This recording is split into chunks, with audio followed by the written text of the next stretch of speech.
Oh, finally it's over. It felt so long. Let's just go home. Now that Samuel, Daniel, and Kingston are gone, I don't have to take care of you anymore, right? Right after her son Kingston's funeral, my daughter-in-law Elise blurted out these unbelievable words. What was she thinking when she said something like that? In the midst of mourning their father, how could she say such a thing to the twins Samuel and Daniel? You are the only parent these kids have left. Think carefully about what you're doing. Huh? I'm going to remarry a handsome doctor. The old woman can raise the twins. See you. While I was still in shock, Elise said those selfish words and briskly walked away. Both the attendees and I were dumbfounded by the sudden turn of events. Fine. After Elise left, I quietly muttered, I'll take responsibility for Samuel and Daniel. After the chaotic funeral, I finally got home and sank into bed with a deep sigh. I had never felt a day so long and exhausting. My eyes closed naturally. He he he he. He he he he. At 2 a.m., I was awakened by eerie laughter coming from the next room. I opened the door to see two faces illuminated by the pale light of the computer screen in the darkness. There were Samuel and Daniel, who should have been mourning, laughing at something on the computer. I am Miranda. Since I lost my beloved husband 3 years ago, I have been living alone in this house. The only joy in my life now is when my adorable grandchildren come to visit me. Today is a special day because my grandsons Samuel and Daniel are coming over to play, so I have been restless since morning. Even after finishing preparing lunch, I couldn't shake the feeling that something was missing and kept walking around the house. Oh.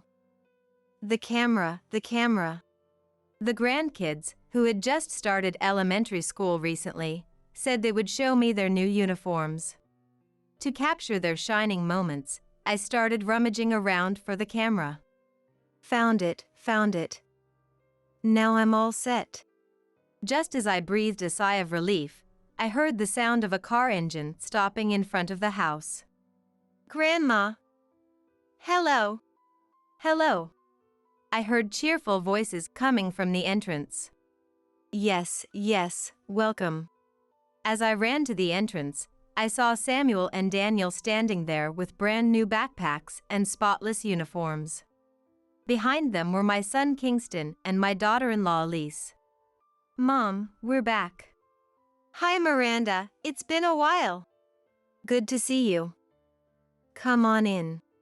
I welcomed Kingston and his family and started the photo session of them in their uniforms. Seeing my grandkids with backpacks that were almost bigger than them made my heart swell with affection. It was hard to tell whether they were carrying the backpacks or the backpacks were carrying them. Grandma, guess what? Daniel and I are in different classes. I have a male teacher and Samuel has a female teacher. Yes, my grandkids are twins. When my only son Kingston married Elise 8 years ago and told us they were having twins, I was thrilled to suddenly have 2 grandkids. However, when Kingston first told me about Elise, I was honestly surprised. Kingston, being gentle and serious, had always been quiet and reserved during his school years, so I never imagined he would choose someone as striking and poised as a model. Thanks to that, the twins were born with clear and attractive features. They might be considered quite good-looking. Elise seemed keen to take advantage of their looks, enrolling Samuel and Daniel in dance schools and having them audition, doing everything she could to get them into the entertainment industry. When they first started kindergarten, Samuel and Daniel didn't understand much and just went along with the dance classes and auditions they were taken to. While wondering how they were doing these days, I was in the kitchen preparing a meal with Kingston. When Elise went to the car to get something she had forgotten, Kingston started speaking secretly. Mom, actually.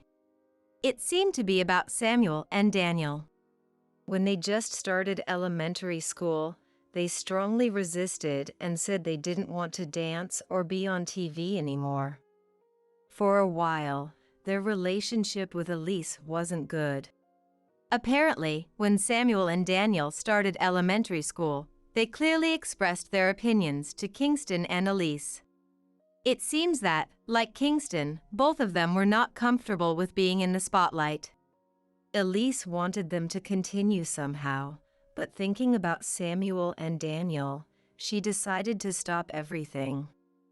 Thanks to that, we almost had a tense atmosphere between us. Now, it's fine though. Just when I was worried about their recent situation and couldn't ask, Kingston confided in me so that Elise and the grandchildren wouldn't hear. Now, they seem to be working hard to get used to school life. While hearing a lot about school from Samuel and Daniel, we all gathered around the dining table. I was worried about their reserved personalities, but I was relieved to see that they were enjoying school. After talking for a while and filling our stomachs, seeing Samuel and Daniel leave with big smiles made me feel happy. Then, a few months later, my son's family of 4 came to visit us again. What have Samuel and Daniel been able to do recently? I was able to animate a picture I drew on the computer the other day. I'm learning C language. Sorry, I asked, but Grandma didn't understand at all. But it sounds like you're able to do amazing things. Recently, both of them are more into using computers than sports. I am not at all knowledgeable about computers. However, from what I hear from Kingston, Samuel and Daniel's computer skills are far ahead of their peers. Kingston and I both believe that they have talent with computers and have high hopes for their future. Kingston is even looking into nearby programming classes. Compared to those boring, plain computers, being on TV would definitely make them famous and earn more money. Elise didn't seem to think much of their interest in computers. Maybe she still hadn't given up on getting them into show business. Why not let the kids do what they like? Kingston said, calming Elise. I believe the greatest happiness is for my grandchildren to do what they love and grow up free and peacefully. I thought while nodding. Time passed, and Samuel and Daniel became 6th graders. They were still deeply immersed in their beloved computers and had completed all the lessons in the programming class a few years ago, graduating from the class. Recently, Kingston has been on business trips often, leaving home frequently. Because of Elise's work schedule, Samuel and Daniel often come to my house to play. Dad's never home, so it's boring because we can't go out. He promised to take us camping next holiday, but will he really take us? Dad is busy with work. He must be holding back from wanting to play with Samuel and Daniel, so let's support him. Samuel and Daniel seem a bit dissatisfied that they don't get to spend much time together because of Kingston's busy work schedule. Kingston had previously talked excitedly about being entrusted with a major project that the company was staking its future on. That project is finally starting, and he is working hard with his colleagues. That being said, recently, not only during the day but also overnight, I've been looking after Samuel and Daniel.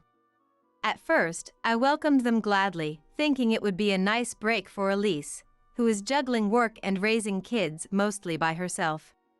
However, now Elise is staying out every time Kingston is on a business trip. I love spending time with my grandkids more than anything, but it feels like it's happening quite often. Even though they are 6th graders and shouldn't require that much attention, I wonder if Elise finds it challenging. Miranda, I'm sorry, but can you take care of them today as well? Elise quickly left after dropping them off. Samuel and Daniel were staying over again today. Oh no. I forgot my cold medicine. So you're feeling a bit under the weather, huh? That's a problem. Elise just left, so let's call her and ask her to bring it. I dialed Elise's number. It rang several times, but she didn't pick up. Finally, the automated voice said, The number you have dialed is either turned off or out of the service area. Elise didn't answer the phone. Elise didn't answer. What should we do about your medicine? I hope you don't get worse.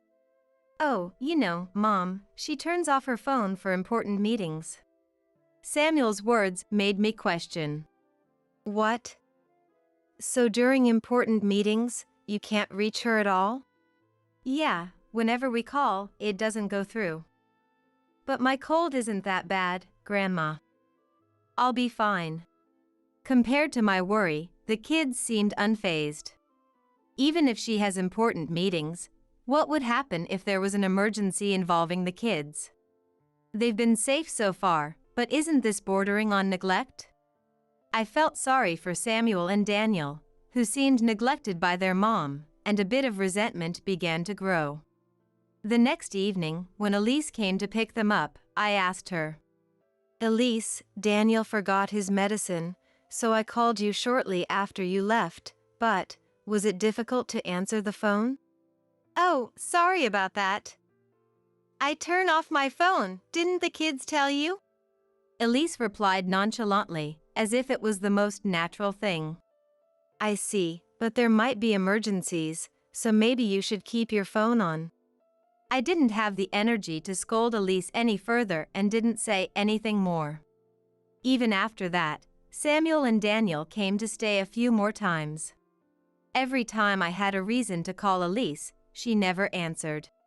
One afternoon, I got a call. An unknown number. I hesitantly answered, and an anxious male voice spoke. Hello, is this Kingston's mother? I'm his colleague. Sorry to call suddenly, but please stay calm. Kingston is in the hospital. It took me a moment to process what I was hearing. Panic surged through me. I got the hospital's location from his colleague and quickly called a taxi. On the way, I couldn't calm down, worrying about Kingston's condition. What could have happened to Kingston to land him in the hospital? Is he going to be okay? Maybe Elise knows something.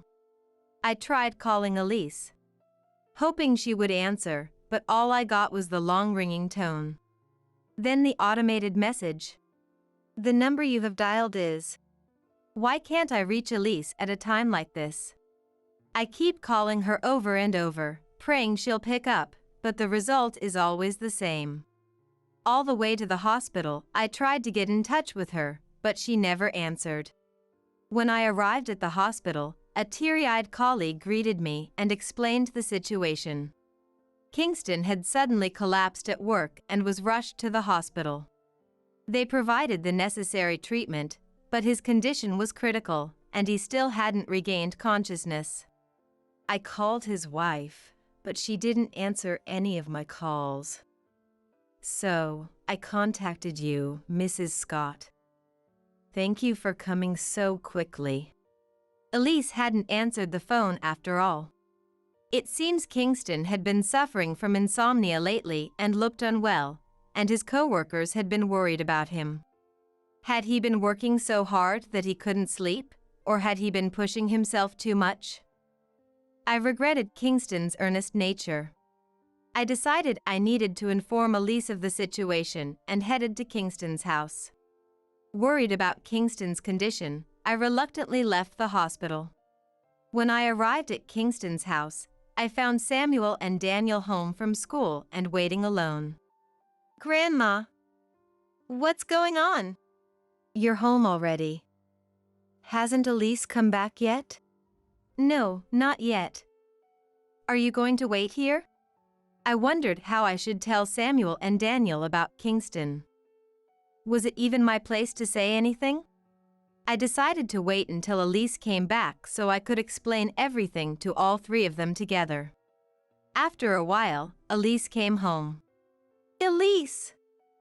Have you checked your mobile phone? I've been calling you a lot. Elise rummaged through her bag and took out her mobile phone. Miranda, what's going on all of a sudden? Oh, you're right. I have a lot of missed calls. Did something happen? Feeling frustrated by Elise's attitude, I took a deep breath and began to speak. Elise, Samuel, Daniel, please listen calmly. Kingston collapsed at work today and is now in the hospital. The doctors have done everything they can, but he still hasn't regained consciousness. Samuel and Daniel seemed frozen with shock, their faces filled with confusion. Meanwhile, Elise just said, "What?" without any change in her expression, still fiddling with her mobile phone. I had expected her to be more shocked and worried, but her reaction was completely different from what I had imagined, and I was taken aback. My bewilderment was lost on Elise, who was engrossed in her mobile phone. And so, the days went by. My prayers for Kingston to wake up went unanswered, and he never regained consciousness. The doctor told us there was no hope of him waking up, and we had to prepare for the worst. A few days later, Kingston's funeral was held. Samuel and Daniel were silent, their heads down, crying the entire time. Even though they're trying to be strong, they're still only in 6th grade. Having lost their beloved dad, they must be drowning in grief. All I could do was stay close to them and gently rub their backs. Elise, on the other hand, seemed completely indifferent to the boys' feelings, sitting with a weary look and offering curt nods to the attendees. Many of Kingston's colleagues, subordinates, and even superiors attended the funeral. Everyone was mourning Kingston's loss, some looking utterly devastated, others openly weeping.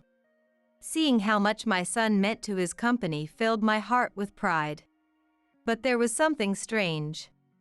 After the wake yesterday, I overheard some coworkers talking as they left, and what they said bothered me. Just when the project was finally on track and things were settling down, why did he have to go so suddenly? He hadn't had any overtime lately, but he did look really worn out. He said he couldn't sleep. What was bothering him so much? This conversation stuck in my mind, and it kept circling around in my head. I thought it was because of overwork and stress from his busy job. But the people at his company didn't say anything like that. In fact, it seemed like work was pretty calm, and they were worried about Kingston's recent behavior. If he was troubled to the point of insomnia, there must have been something other than work causing it. With these questions in mind, I reached the end of the funeral. Finally, it's over. It felt so long. Let's get out of here. Samuel, Daniel, and Kingston are all gone, so I don't have to take care of you anymore, right? Elise said this with a sneer as the funeral ended. I couldn't believe she would say something like that with such an expression. What was she thinking when she said those words? To say such a thing to Samuel and Daniel, who were in the middle of mourning their dad, was beyond comprehension. I thought it must be some kind of mistake and asked her again. Elise, what are you suddenly talking about? Having these kids around is just a nuisance. I don't need them. How can you say that? You're the only parent they have left. Think carefully about it. I tried my best to calm Elise down, thinking it was just a moment of confusion. Think about it? This is the best thing that could happen. Now I can live with my darling. Darling? What do you mean, Elise? I'm marrying a handsome doctor. Let the old woman take care of the twins. Bye. As I stood there confused, Elise spat out these selfish lines and briskly walked away. Both I and the other attendees were dumbfounded by the sudden turn of events. Fine. After Elise left, I quietly muttered to myself, I'll take responsibility for Samuel and Daniel. It's better for them to live with me than to grow up feeling abandoned and sad because their mom left them. Besides, how wonderful it is to live with such adorable grandchildren. As I made up my mind, Samuel spoke up.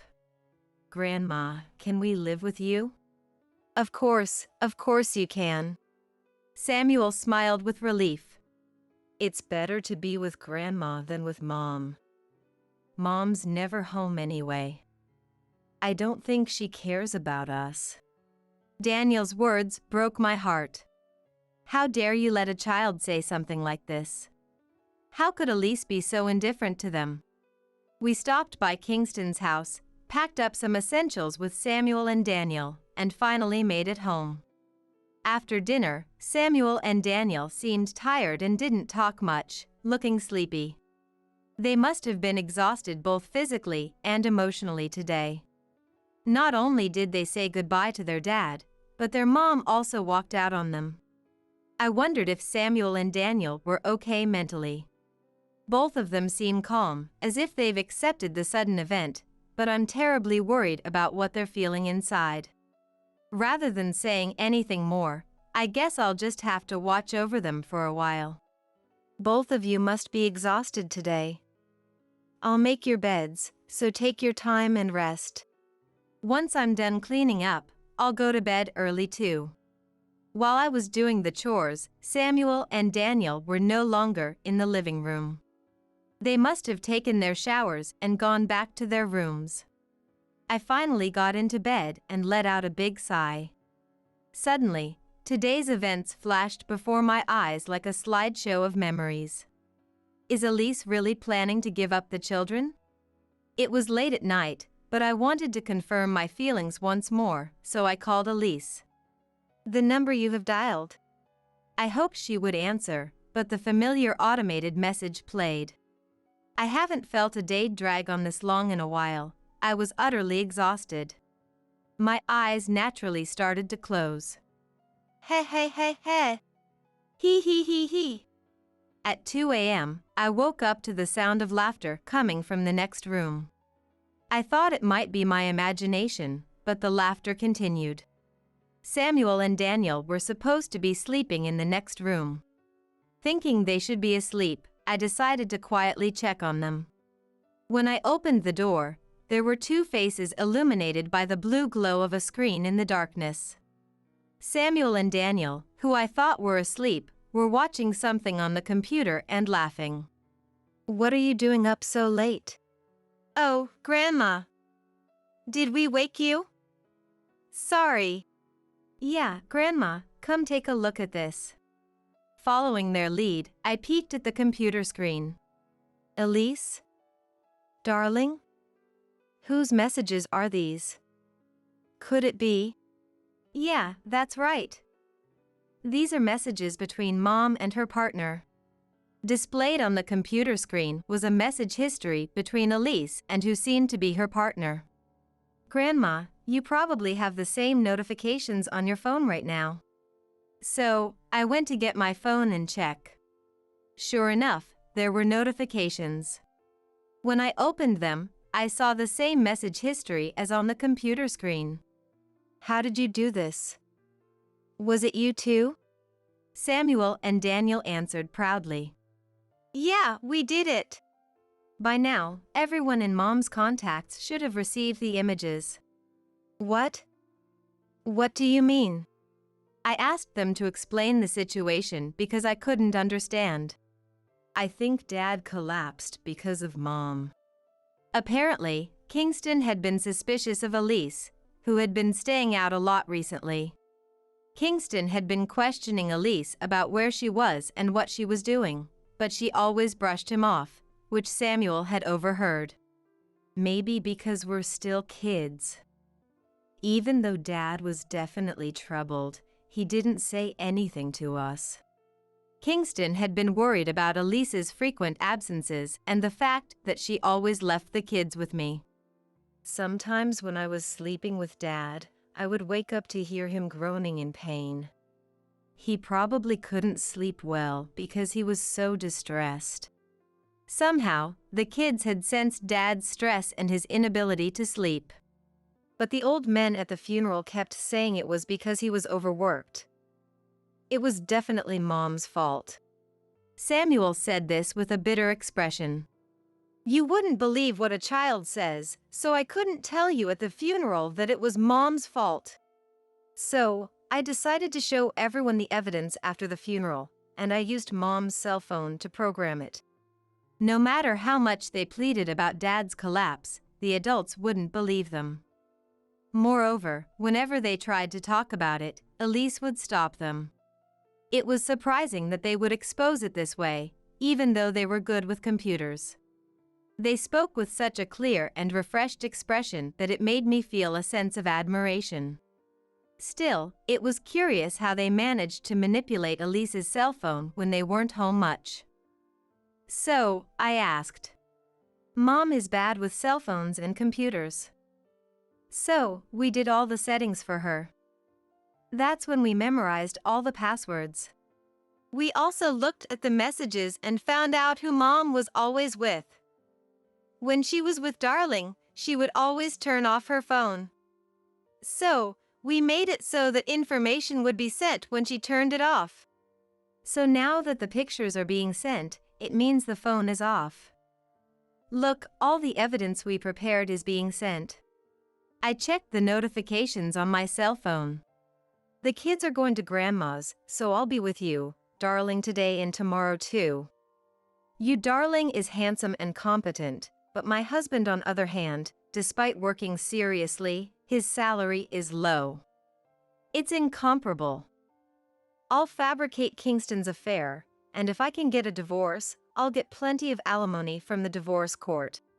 There was an overwhelming amount of shocking information. As I went through the notifications, there was also talk about Samuel and Daniel. I gave birth to them handsome, thinking they could earn money, but neither wants to enter the entertainment industry, and they don't have the guts to continue. It's really unbelievable. I spent a lot of money on dance lessons and auditions, but it was all wasted. They're so ungrateful. What kind of mom says that? She forced her children to do things for her own ego and then calls them ungrateful. I truly felt sorry for these kids. And Elise, who seemed so poised and composed, was this foul-mouthed and spiteful. I thought her bad language at the funeral was due to high emotions, but this was her true self. Did Kingston know this about her, or was he deceived? I was very shocked to learn about Elise's true nature. Contrary to my shock, Samuel and Daniel seemed somewhat relieved. By now, the relatives and Mom's friends must be shocked. Later, Elise's mom called me. I am truly sorry for what Elise did. I can't apologize enough. She apologized repeatedly, sounding very remorseful. Since it was something that couldn't be undone, I accepted the apology and asked about Elise's condition. According to Elise's mom, after the exposure that day, Elise was cut off by her relatives and friends. Therefore, she doesn't know where Elise is or what she is doing now. I couldn't help but agree that this was the likely outcome. Honestly, there were days when I worried whether it was the right decision to suddenly take in Samuel and Daniel. But I felt relieved that we severed ties early enough before their lives were further disrupted. I believe they can live happily without being involved with Elise. And rumor has it that her affair partner, who was so keen on remarrying, also abandoned her after realizing her rotten nature. But that wasn't all. Because evidence of the affair spread among her friends, one of them identified the affair partner and investigated further. It turned out that the affair partner also had a habit of cheating and was involved with multiple women. Elise was just one of them. Furthermore, the claim of being a doctor was also a lie. In reality, he was just an ordinary employee at a small company. There were many other misdeeds that were uncovered, leading to a great deal of trouble for him. A few days later, I received a call from Kingston's company. They informed me that Kingston's death would be considered a work-related incident, and compensation would be provided. I knew that Kingston's death wasn't caused by his job. The idea of it being labeled as a work-related incident and receiving compensation made me feel extremely guilty. I couldn't just sit and wait to receive the compensation, so I decided to speak to Kingston's supervisor. I apologize for the trouble caused by Kingston's situation. The truth is, Kingston collapsed not because of work, but due to the stress from his daughter-in-law. I explained the whole situation to him. The supervisor looked shocked as he listened. But then his expression turned serious. No matter the reason, we want you to accept the compensation. It's the last acknowledgement we can give to Kingston. Kingston had been close to completing a significant project, which ended up being a huge success. His contributions were immense, and without his efforts, the project wouldn't have succeeded. This project was a turning point for the company's growth, and they were very grateful to Kingston, regretting not being able to express their gratitude directly. I was deeply moved by how highly they valued Kingston. Kingston's hard work and dedication hadn't been in vain. If only I could tell Kingston directly that the project was successful and that the company thrived because of him. But that wasn't possible. Hoping that Kingston would find some peace in heaven, I decided to accept the compensation. The compensation was more than enough to support Samuel and Daniel's education in the coming years. As Kingston had wished during his life, I wanted the two of them to grow up freely and peacefully, pursuing their interests. One day, they would both have dreams of their own. I didn't want them to give up on their dreams just because they were living with me after losing their parents. To provide them with various opportunities when the time came, I planned to save this money carefully. With a strong determination to raise these two boys to be individuals who could contribute to society like Kingston, I made up my mind. From now on, the three of us would cherish Kingston's memory and live happily together. When our son, Mike, suddenly vanished, my husband, Tom, didn't offer me any comfort. Not shedding a single tear at Mike's final farewell. He stared at Mike's portrait, grumbling. "He's always been in my way. Because of him, I had no need for Tom, who glared with such resentment. Clutched in my shaking hands was Mike's suicide note. Now, it's my turn to take revenge on Tom in Mike's place. My name is Mary, a 53-year-old part-time working housewife. Tom and I were high school classmates. Attracted to each other not for standing out but for being just ordinary. After graduation, Tom moved to Boston for college, and I found employment as a secretary at a small local architectural firm. Long-distance relationships don't last. Airfare's too expensive. It's your fault for not going to college, Mary. I was constantly blamed, and as work got busier, it didn't even take us a year to part ways. Why did we end up marrying, you ask? It was because I bumped into Tom again after he graduated and found a job in Boston. I felt secure in Tom's unchanged simplicity. In hindsight, maybe I was just rushing to marry before turning 30. He was still the miserly type, quick to blame others for anything. It was an odd fate that brought us together as husband and wife, but having been blessed with a son and a daughter, I guess it was worth it. Then, a joyful event took place in our household. Our son, Mike, who had just turned 23, brought home a charming young woman. "Mom, I'm bringing someone over this Sunday. It's someone Dad knows." "What?" I was surprised when I got the call. I hadn't expected him to bring his fiancée. That's because Mike has been shy and reserved since he was young, not the type to actively approach women. I always thought Mike was handsome and popular with the ladies.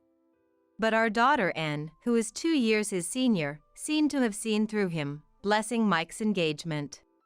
On the other hand, both Tom and I were anxious that morning. "Mike said on the phone that it's someone you know too, Tom?" "What? What did he say the name was?" Tom asked back awkwardly. "I didn't ask that far. We were to be introduced at the engagement announcement today. I didn't know either. Maybe it's the grocery store cashier Tom always goes to at night, or perhaps someone from his workplace." Thinking lightly of it at that moment might have been a mistake. I was over the moon about Mike bringing a woman home for the first time. If only I had noticed the unease in Tom's darting eyes. Linda here. Mike and I met through a friend. Pleased to meet you. Linda. How adorable. Mike's really outdone himself. I replied to Linda's brisk introduction. Between you and me, I secretly thought Mike was too good for her. Mike followed in Tom's footsteps, attending a university in the city, then returning home to work for a food manufacturer. I was disappointed when he decided to rent an apartment close to his workplace. But when he handed me a spare key, asking me to come over and make my favorite dishes, I couldn't have been happier. My Mike always treating me with such care. As a parent, I couldn't help but feel Linda, with her flashy appearance, didn't quite match up to my upstanding son, Mike. Ah, Linda. I think I remember meeting her at a restaurant we went to for a business dinner. Tom, scratching the back of his head, seemed to recall meeting her after hearing the introduction. As the sales department manager, Tom often used that restaurant for entertaining clients, and it seems Linda remembered him as a regular. Tom, a man who could be anyone in middle age. I figure Linda probably only remembered him by the title on his business card. So, that's how you knew Dad. Linda's beautiful, isn't she? I always think she's too good for me. Not at all. I love your face, Mike. Linda, intertwining her arm with Mike's as she blushed, made me wonder when I raised a son to be so openly affectionate with women. Well, he was never immune to women's charms. Getting married at 23. Mike's decision to marry in his second year of working felt a bit early, but if they were happy, I wholeheartedly wanted to bless their union. I would come to regret not noticing the flames of jealousy in Tom's eyes at that time. 6 months after the wedding went off without a hitch. I thought I could breathe a sigh of relief, only to find myself overwhelmed with chores while still working part-time. Despite initially planning to rent an apartment and live alone, Mike changed his mind during their honeymoon, wishing to live with us. Does Linda agree with moving in? Of course. Linda lost her mom when she was young and wants to learn a lot from you, Mom. Thank you. I hesitated to welcome Mike and his bride into our 20-year-old home, but it was Mike's wish. I couldn't complain about becoming busier. I've missed living with you, but feel free to use my room too. Our daughter, just having graduated from junior college, offered her help for Mike and his new wife by renting an apartment nearby. After discussing with Tom, we remodeled the kitchen, bathroom, and toilet to make them more comfortable for the newlyweds. Mom, thank you. It's like brand new. You did all this remodeling for me and Linda. On moving day, Mike, bright-eyed as he carried in boxes, said, "The new bed is a wedding gift from Tom." Dad, thank you. It's only natural as a parent. Linda, I hope you like the mattress. Watching Linda bounce happily on the bed, Tom looked on with pleasure. I'll work to pay back the remodeling costs from now on. Don't be cheeky. I never expected you, with your meager earnings, to pay us back. Tom was cold to the earnest Mike, despite having smiled at Linda. His long-standing neglect due to work had finally taken its toll. I'm not sure if he wanted to assert his authority as a father, but from that day, Tom's attitude toward Mike became haughty. Do Mike and Linda have no sense of restraint? Just because it's their day off, they stay in bed all morning. It's fine. They're newlyweds. They should enjoy their time together, I said with a smile, trying to calm Tom's anger. Perhaps we could have afforded a duplex for Mike if he got married 10 years later. But this was sudden, and we couldn't manage that much. The kitchen, toilet, and bathroom are shared with us, so Tom is irritated by the disruption to our living rhythm. I'll leave Mike and Linda's meals in the fridge. I'm off to my part-time job. It's a busy day on sale days. I hurriedly took off my apron, glancing at the clock. What about lunch? What? I had hoped for a simple goodbye. Frustrated by Tom's childish remark, always thinking only of himself. Your meal is in the fridge too. Mike said they're eating out. Everyone takes the breadwinner for granted. How can I eat alone? I'm going out for some slot machines to change my mood. Throwing the newspaper on the couch, Tom grabbed his jacket and left the room. I'm sorry. I just couldn't take the day off. I wondered if my words reached Tom's back. Even if they didn't, it didn't matter. I had no expectations for Tom, who always felt neglected and suffered from delusions of persecution. Oh, marriage is indeed a test of patience. Mom, long time no see. Dad seemed upset. Did something happen? Startled, I turned to find Anne standing behind me. Anne. It's just Tom being his usual self. Childish, even at his age. I hate that about him. Yes. But we have to appreciate that he's provided for the family for decades, right? Well, yes. If only he weren't so pompous. I can't stand his sulking. Right. The portraits you draw of Tom are always so grumpy. Daughters are indeed a blessing. Talking about old times with Anne, my grievances against Tom seemed to fade away. I'm glad you're doing well, Anne. I have to head to my part-time job now. I'll be back by evening. Okay, but I can't wait until then. I just stopped by to talk to Mike. Oh, I think Mike and Linda are still sleeping upstairs. Is that so? Mike and Linda always seem so close. And laughed, looking up at the living room ceiling. Her eyes weren't smiling, suggesting she was troubled by something. I wished she had called ahead. I would have liked to prepare her favorite dish. I left for my part-time job, feeling a tug at my heartstrings. That evening, Tom didn't come home. Tom, who only indulged in slots as a casual hobby for no more than an hour, left the lunch I'd stored in the fridge untouched. As dinner time approached without a single message from him, worry began to set in. Mom, welcome back. You must be tired from your part-time job. What? I was surprised to be greeted by Mike, whom I thought wasn't home. Mike, weren't you going out with Linda today? Yeah, we did go out. Mike gave a weak smile. Since getting married, Mike had always seemed happy, but now there was an uncharacteristic gloom in his expression. Did you two have a fight? By the way, Anne came by, didn't she? Yeah, she did. We talked for a bit. Maybe Anne has found someone special? Thinking about marriage? There are things she can only talk to you about, after all. The siblings have always been close. Whenever Anne fell and cried, Mike was quick to pick her up and soothe her with a head pat. If there was a contest for brothers comforting their sisters, Mike would win hands down. Our album is filled with such precious memories. Then, I'll make dinner for you too as well. I bought some fresh meat on sale today. Let's have steak. Mom, thank you. Linda probably won't be back for dinner, so it'll just be the two of us. What?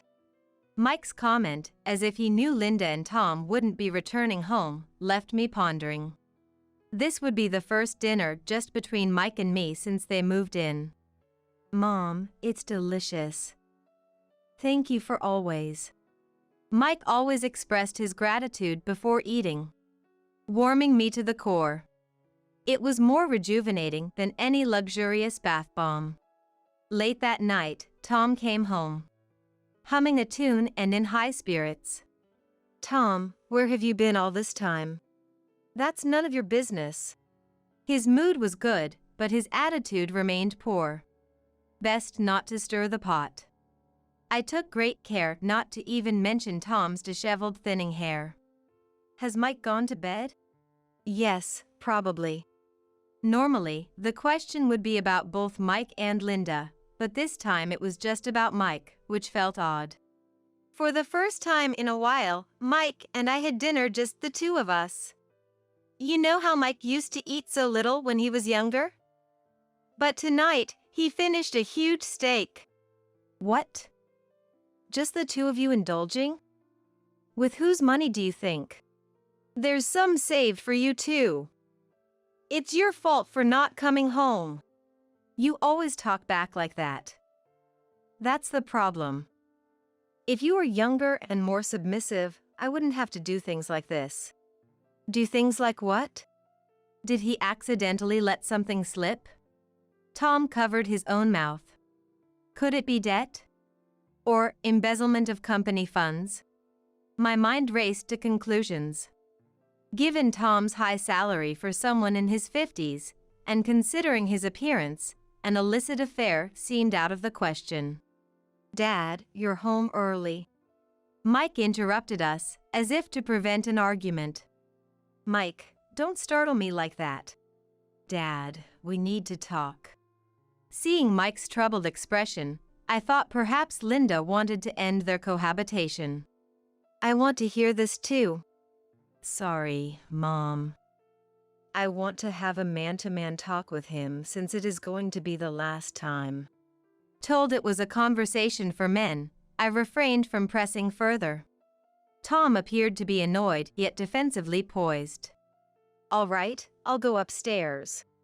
Mike, who had never directly voiced his opinions to Tom, might have felt that becoming a working adult put him on equal footing. But he said, since it is going to be the last time, right? An ominous atmosphere. I watched their backs as they ascended the stairs, filled with a restless anxiety.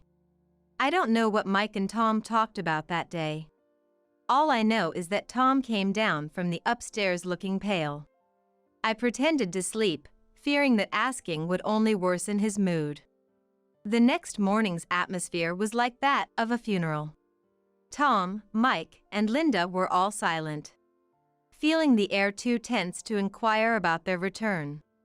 Linda, good morning. Did you and Mike have a fight yesterday? I asked cheerfully. Don't ask unnecessary questions. Tom snapped at me, defending the silent Linda. Mom, I'm sorry. What? Why are you apologizing? Like I said, Mike, don't be saying things that aren't necessary. Faced with Tom's yelling whenever I spoke, I went out to hang the laundry. Little did I know that these would be Mike's last words to me. By that evening, Mike was gone. Mike, why? How could this? I was informed by the police and rushed to the hospital where Mike was being kept. Feeling like I was in a dream. It felt like watching a TV drama. I couldn't stop shaking the entire taxi ride. I tried calling Tom and Linda's smartphones several times on my way to the hospital, but couldn't get through to either. When I called Tom's company, I was told he had taken 3 days of paid leave. The news was shocking, and I felt a mix of anger, panic, and nausea. Mom, why? What happened to Mike? And was already at the hospital when I arrived. Seeing me, she ran over with tears in her eyes.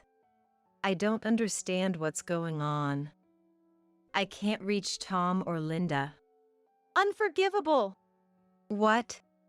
I hugged and who was trembling with rage, as we braced ourselves so we wouldn't faint and faced the changed Mike. We did everything we could. I'm sorry.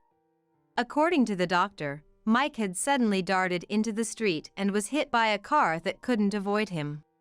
The driver was still being questioned by the police, but it was suggested that Mike might have run out to save a kitten on the road. There's not a single scratch on his face. Mike! Mike! And I cried out, our voices filling the room, desperately praying it was all just a dream. After confirming it was Mike, there was no time to grieve. I was swamped with hospital paperwork, arranging the funeral, and contacting Mike's employer. I called Linda and Tom hundreds of times throughout the day, but their smartphones were unreachable. I nearly fainted several times. With the help of Anne and my parents, I somehow managed to make it through the funeral arrangements. What the hell is he doing? My father's anger finally erupted. Linda's father, who should have been the chief mourner, was also desperately looking for Linda but lamented that he couldn't reach her. When I called his company, they said he'd taken 3 days of paid leave. Maybe he's blocking my calls because he recognizes my number. In a time like this, who goes off to play? Fine. I'll call him. With that, my father called Tom. It seems Tom couldn't ignore the call from my father. My father's raised voice filled the room. Listen! You better come back by tomorrow. Apparently, Tom had flown to Anchorage. And Linda was with him. I wasn't informed about any trip they were planning together. Was he lonely eating lunch by himself? Is it because I enjoyed dinner with Mike? To spite me? Such a juvenile act, going on a trip with Linda as some form of harassment. I was too dumbfounded to say anything, just cursing Mike's luck on the day of the accident. On the day of the funeral, a sullen Linda and Tom showed up. It's all his fault. Because of him, I'm miserable. He took everything from me.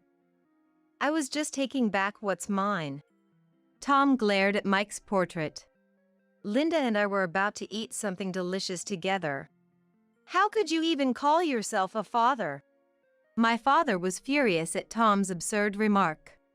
Seeing his intensity, Linda hid behind Tom. In that moment, I felt as if the reason for my unease all this time became clear. Shouldn't a wife be rushing to Mike, crying out in grief? Why is she seeking comfort from Tom, of all people, despite their closeness? Linda, it's okay. What? Though everyone was puzzled about what was okay, the funeral began, and they both started crying into their handkerchiefs. Mike, why did you leave me? How am I supposed to live now? Mike, call me Dad one more time, Mike. Their crying seemed exaggerated, as if meant to draw sympathy from the attendees. Yet, I saw it. The moment they exchanged smiles. Were they plotting something? I wanted to confront them right there, but held back. This was a ceremony to say goodbye to Mike. As the funeral neared its end, it was time to read a letter Mike had left. What? Mike left a letter? It's Mike's will. I only found out about it yesterday. Indeed. The letter had been mailed to and by Mike. And hadn't opened it, saying it was addressed to me. I read the letter immediately upon receiving it, feeling nearly mad with anger. What does it say? Don't rush me. I'm about to share Mike's last thoughts carefully. Anger trembled in my hands as I held Mike's suicide note. Now, in Mike's place, it's my turn to take revenge on Tom. I resolved to read the letter myself, standing in front of the microphone. The first half of the letter might be tear-inducing, but it contains the evidence of Mike's 23 years of life. Supported by Anne, I took a deep breath and began reading. It started with words of gratitude for Mike's cherished friends, grandparents, mentors, bosses, and colleagues. Then, it moved to express appreciation to his beloved sister and, promising to watch over her. For me, there were words of thanks for giving birth to him, and apologies for causing worry. It's okay for parents to worry. You don't have to apologize. I wished I could go back to that moment and hug him with all my might, recalling Mike's last words. Sobs could be heard from the attendees. At the same time, murmurs of confusion spread. There were no words for his father and wife. and questions arose about the existence of a suicide note after an accidental death. Could it be that Mike? My mother began to voice everyone's suspicions. Perhaps he had taken his own life. Honestly, I didn't know. What a failure of a mother I am for speaking so lightly. Holding back tears, I bit my lip and continued reading the letter. Dad, thank you for taking care of me for 23 years. Tom's face, previously scowling at Mike's portrait, suddenly softened. Perhaps wanting to appear as a good father in front of the relatives. But I wasn't buying it. I heard about you and Linda. I tried to put it behind me since it happened before I knew Linda, but I was shocked to learn it continued. The attendees, expecting more words of gratitude, began to murmur. As their gaze shifted to Tom and Linda. Linda, sensing something, went pale. Now I understand why Linda had said she wanted to live with my family during our honeymoon. Perhaps sweating. Linda clutched her handkerchief and began to tremble. The large bed Dad gifted us was for Linda and... Please stop! Stop reading the letter! Linda attempted to snatch the letter from my hands. But her father grabbed her. Shame on you! I didn't raise you to be like this! He shouted, holding Linda by the neck as she wailed. A relationship between me and Linda? Where's the proof? There are plenty of homes where the daughter-in-law and father-in-law go out together. Tom's denial, whether stubborn or foolish, was loud. The proof is with me. A friend from my junior college told me about Dad and Linda's affair. What? The world is small. It turns out, Dad's frequented restaurant for entertaining was where Linda worked, owned by my friend's family. She even introduced Mike to Linda. What? Dad and Linda weren't just eating there, they were kissing. What? That's ridiculous. I debated whether to tell Mike. If I knew it would come to this, I wish I hadn't. And became tearful. Even without Anne's confession, it was only a matter of time before Mike discovered their affair. I resolved to read this part of the letter. Anne told me, but I had already realized. And don't blame yourself. Could you avenge me in my place? I want this exposed to everyone. And collapsed upon hearing this. The worst. Scumbag! Inhuman. Voices condemning Tom filled the room, and Tom himself slumped to the ground. I continued reading Mike's letter as if delivering the final blow. I no longer recognize the Dad I knew. I'm grateful for being sent to college, but I cannot call someone who has strayed so far from humanity my parent. The only parent I love is Mom. Dad, Linda, the sin of hurting my dear Mom and aunt is grave. Please leave our home immediately. Mom, I'm sorry for being such a son. I wanted to eat more of your cooking. Mom, I'm sorry. Thank you. My face was soaked with tears as I finished reading. Mike, my dear Mike. My first child. The gentle big brother. My treasure. Even though he must have been suffering the most, he was still worried about me and Anne. I will never forgive you both! I yelled at Tom and Linda with all the strength I could muster. After the funeral, I divorced Tom. I was just jealous. He was better looking, smarter, and he even married Linda, whom I loved. It's all because of Mike that I... He kept grumbling, but he went silent after I demanded a hefty compensation. I didn't need such a childish husband. Mike was the one who severed that tie. I kicked Tom out of the house. Big bed included. I didn't need that thing. As for Linda, after she went crying back to her parents, I disown you, her father sternly told her. She had no choice but to rent an apartment, too ashamed to step outside. But she'll have to work to live. spending her life in fear of others' judgments. Tom, it seems, was bad-mouthed by his co-workers who attended the funeral and avoided by female employees just for approaching them. Overwhelmed by shame, he resigned. It's his own fault. He should suffer for what he did to Mike. And I started a new life. And came back home, saying it was hard to live alone on a part-time salary. I want to live with Mom after graduating. Oh, and Mike's here too. Our living room is adorned with many photos of Mike and Anne. Mike, with his gentle smile, patting Anne's head. 5 years later, Anne got married and continued to live with us. She recently gave birth to a boy. I'll cherish this child no matter what. She's fully embraced motherhood. He smiled. Just like Mike when he was a baby. Yes, their eyes do look similar.